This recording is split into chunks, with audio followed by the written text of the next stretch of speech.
Kaya yung next year, ang budget natin sa DepEd naging 1.3 trillion instead of 900 million.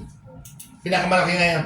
Dahil nasa konstitusyon yan, na dapat ang pinakamalaking budget ay yung DepEd. So, hopefully, sinabi namin doon na kung maaari, huwag na yung DPWH gumawa. I-download yan sa lahat ng probinsya kasi sila yung may elected official na every year nananagot sa tao. Kasi kung DPWH, walang nananagot sa tao eh. Halimbawa, i-download yung 50 billion for Palawan, gawin yung mga school building. Hindi nagawa ni Governor Ami dahil for whatever. So, meron siyang paparusahan siya ng tao doon sa pag-eleksyon na naman, pag-para-elect siya. Whereas ang DepEd, walang eleksyon. Tuloy-tuloy sila. Sweldo.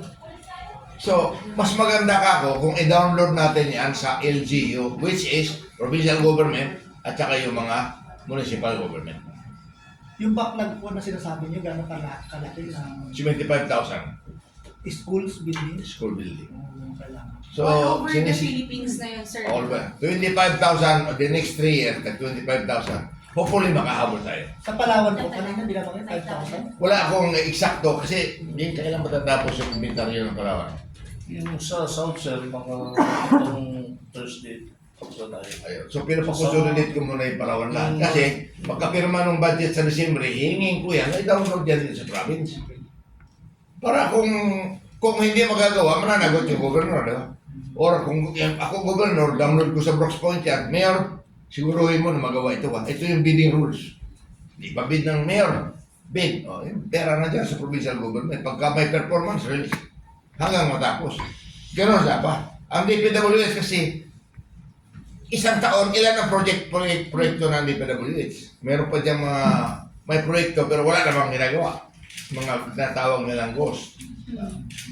So hopefully, we can do something na yung LGU makakatulong din sa backlog. Dahil yung mga LGU is answerable to the people. Every 3 years may election eh. Yun ang sanctioning na dapat pagbigyan pansin.